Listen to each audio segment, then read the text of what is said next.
We've all been there. We've taken photos that we are proud of, we edited them, we opened Instagram, and then we suddenly stopped. So if you've ever felt insecure about posting your photos or any creative work for that matter, this video is for you. I for sure have been there many times, so let's get to it. So for many of us, for years, our hard drives become digital graveyards. They are all filled with unseen work, which means folders within folders of photos, designs, writings, and overall ideas that never see the light of day. For example, we create something with a spark of excitement, but then when we look back at it, all we can do is just fixate on the minimal things. Maybe for you it was a sunrise photo that you woke up at 4 AM and hiked to the perfect spot for. At that moment the light was probably absolutely magical, but then when you looked at it in your computer, the only thing that you could see is that the horizon was off-center. And this is the moment in which our voice of our inner critic gets a megaphone. It goes into overdrive screaming, "This isn't good enough. Everyone else's work is technically flawless, and if you post this, people will think it's trash." And that's how that photo goes into a folder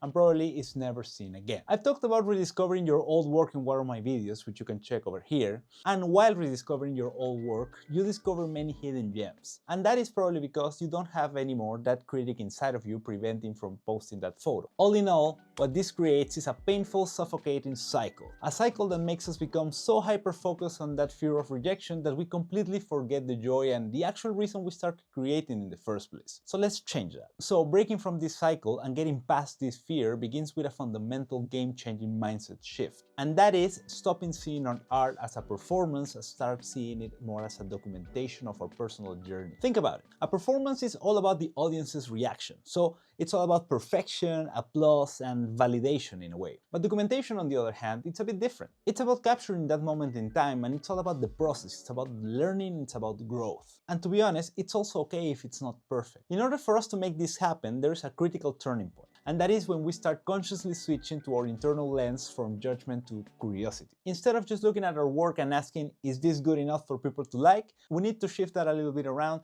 and ask ourselves, what were we trying to capture at this moment? What did we feel at that specific moment? Or what did we learn from creating that specific piece? Looking at it like that has no room for someone to argue back, let's say. Because people may have an opinion, and in fact, they will have an opinion, but the thing is that their experiences will be different than yours, and you still have an argument for putting something out there that you personally think it's valid because of the answer to the questions that I just mentioned. Because suddenly that sunrise photo that I mentioned before stops being about technically perfect horizons and all about the memory of being there. When you look at it through that lens, then the flaws become irrelevant. I heard somewhere this quote: if you change the way you look at things, the things you look at change. And that is just the absolute truth when it comes to creative insecurity. Okay, but now that we have the foundation, which is that mindset shift that I just discussed, we need to also apply this to the moments in which our heart is pounding and we're about to post. So let's get practical, because here are 6 actionable concrete steps to go through this post-paralysis. The first one is to start small and imperfect. You don't need to post your magnum opus on your first try because that's just simply impossible. The pressure is too high. Instead, just post your work in progress. Post a behind-the-scenes shot of your setup,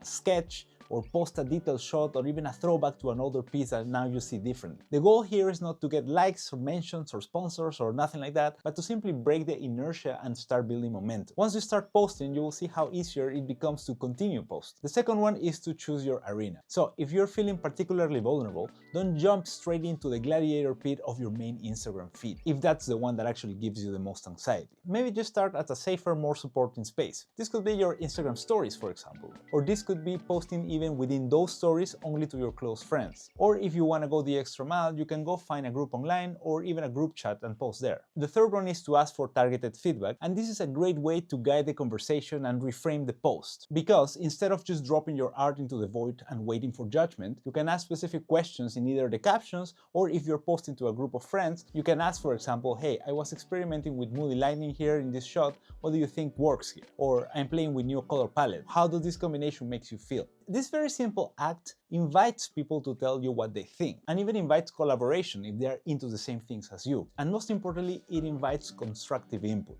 It's just not a thumbs up reaction. Fourth is a very important one, and that is posting and walking away. And seriously, just hit the post and then immediately close the app, go do something else. Go take a walk, go read a book, do the dishes, or do whatever else you can do for at least 1 hour. Also make sure you turn off the notifications for that app if you have to, because this simple action will create a powerful separation between the anxiety of posting and then the anxiety of waiting for reactions. And don't look at it like you're running away from the problem, because you're actually trying to take back control by setting and forgetting it for a little while. You will actually be amazed by the difference that this makes. And if you have someone very close to you that knows about this fear of posting, and if this person is very helpful, you can tell them to post for you. That way you get even more detached from the process and are still getting your art out there. The fifth one is to learn to differentiate, delete, and disengage. We have to understand the difference between constructive critique and mindless trolling. Constructive critique is all about the work, and a troll's comment is a personal attack designed to get a reaction. And that is very important to identify as soon as possible. So basically, do not feed the trolls. They are starving for your attention, and the most powerful thing you can do is just delete those comments if you ever get them, block them, and never give them a single word in response. Take control of your online space, because that's your home and you decide who gets in. And then number 6 is to iterate and reflect. After you've posted and some time has passed, take a moment to reflect. Ask yourself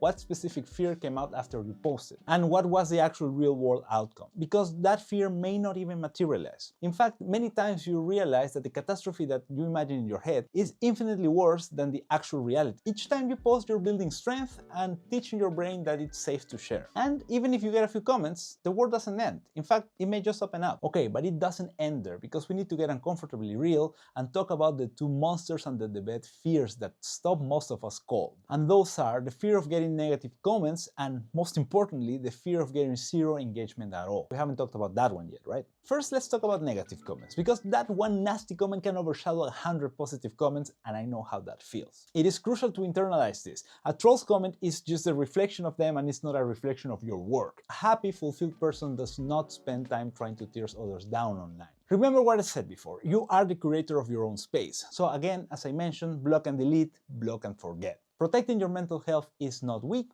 it's not running, but it's something that actually you should do.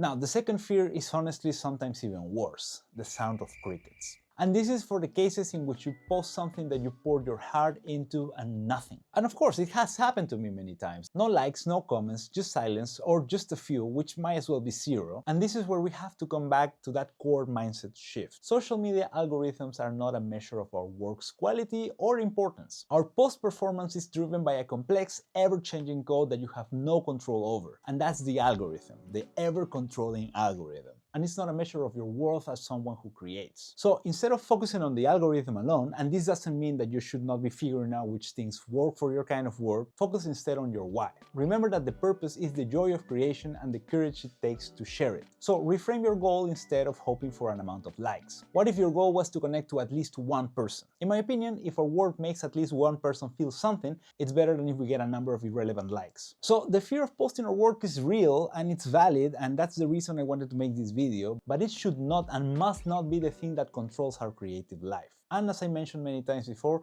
let's not wait, let's just start. And in this case it applies because we should not wait until we're completely fearless to start, but actually we just need to be brave enough to take the first step. So now I have a question for you.